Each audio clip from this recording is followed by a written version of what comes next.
बिस्मिल्लाहिर्रहमानिर्रहीम अस्सलाम वालेकुम व्यूअर्स की हाल उम्मीद है सारे ठीक होंगे। अल्लाह ताला सारे अपने घर खुश रखे आबाद रखे आमीन सुमा आमीन। जी तो व्यूअर्स अज तुहाडे लिए लैके आए हैं क्रीमी नूडल्स की रेसिपी जिहड़ियां कि बहुत ही मज़े दियां लगणगियां। बच्चे वैसे भी नूडल्स बहुत शौक नाल खांदे आ ते तुसीं जदों इस तरीके नाल बनाओगे तो बच्चों नूं होर ज़्यादा ज़बरदस्त लगणगियां, बहुत ही मज़े दियां लगणगियां। तो जे बच्चों ने रोज़ा रखा होया वा तो रोज़ा कशाई वास्ते बच्चों तुसीं बना के दो, बच्चे बहुत खुश होणगे। चलो देखते हैं आप इन्होंने किस तरह बनाया। बहुत ही आसान जी रेसिपी है, बस थोड़ा जिहा चेंज करना वा। जिस तरह आप आम नूडल्स बनाई दियां वा उस तो थोड़ा जिहा चेंज करके तो आप इस रेसिपी में बनाना वा। चलो देखते हैं आप इन्होंने किस तरह बनाया। लेकिन थानू वीडियो चंगी लगे तो लाइक तो शेयर जरूर करिया जे। बिस्मिल्लाहिर्रहमानिर्रहीम। सब तो पहले आप बर्तन लै लिया, ये पानी शामिल करांगे। तकरीबन 1.5 कप ये मैं पानी का शामिल किया क्योंकि आप इन्हों सूपी जियां नहीं बनाना, तो इसलिए बस 1.5 कप पानी का जोड़ा वा वो काफ़ी होएगा ये वास्ते।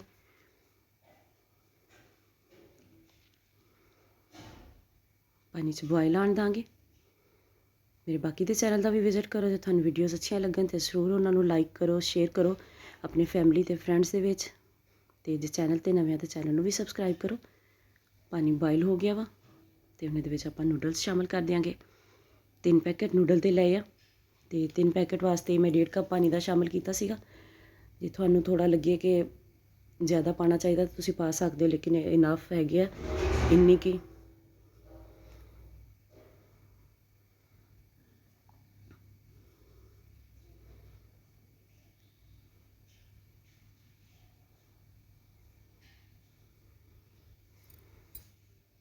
बहुत सारिया इफ्तार स्पैशल रेसिपीज़ पईयां होईयां ने चैनल ते, तुसीं जरूर मेरे चैनल का विजिट करो।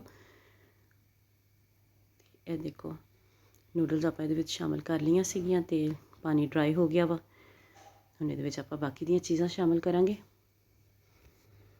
सब तो पहले ये नूडल्स मसाला शामिल करांगे जिहड़ा ये साशे हुंदा वा। बिस्मिल्लाहिर्रहमानिर्रहीम।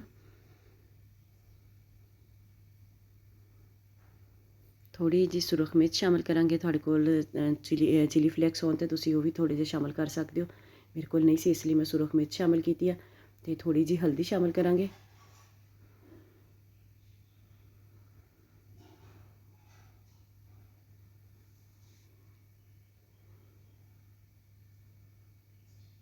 थोड़ा जिहा ये नमक शामिल कर दिता वा। सारिया चीज़ों अच्छे तरीके दे नाल मिक्स करांगे। तो दूध शामिल करांगे। इन्हां विच 3 पैकेट दे विच आधा कप दूध का मैं शामिल किया वा। थोड़ा थोड़ा करके शामिल किया सी कि ज़्यादा जिहड़ी है ना दूध की क्वांटिटी ज़्यादा ना हो जाए तो तुसीं एक दफ़ा ही शामिल कर सकते हो। मैं एहतियात दे नाल शामिल किया सी कि ज़्यादा ना हो जाए। जो तुसीं चाहते हो इन्ना ज़्यादा क्रीमी नहीं तुसीं करना चाहते तो फिर तुसीं थोड़ा दूध भी शामिल कर सकते हो, कोई इशू नहीं गा। सारा दूध ये शामिल कर दिता। आधा कप दूध का ये गया वा, मेजरिंग वाला कप। तो तुसीं अपने हिसाब नाल देखो माशाल्लाह कितनी ज़बरदस्त क्रीमी जिहियां हो गई वा।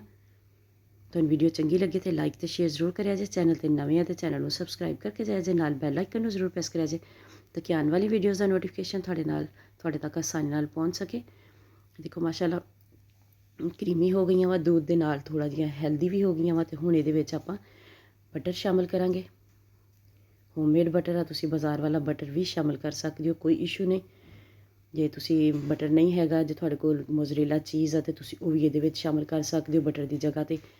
देखो माशाल्लाह ज़बरदस्त जी फाइनल लुक, बहुत ही ज़बरदस्त नूडल्स क्रीमी नूडल्स अपनियां तैयार ने। वीडियो नूं जरूर लाइक करिया जे, शेयर करिया जे अपने फैमिली ते फ्रेंड्स दे विच। मेरे बाकी दे चैनल का भी विजिट करो। वीडियोज़ अच्छियां लगन तो ज़रूर लाइक करो, शेयर करो ताकि मेरा चैनल भी ग्रोथ वल जा सके। छोटे यूट्यूबर्स नूं भी थोड़ा सपोर्ट करिया करो। देखो माशाल्लाह ज़बरदस्त जी रेसिपी अपनी तैयार है। दोबारा रिक्वेस्ट है कि वीडियो चंगी लगे तो लाइक तो शेयर जरूर करें जे। चैनल ते नवे तो चैनल सबसक्राइब करके जाए जे। नाल बैल आइकन जरूर प्रेस करें ताकि आने वाली वीडियोज़ का नोटिफिकेशन थोड़े तक आसानी नाल पहुँच सके। अल्लाह हाफिज़।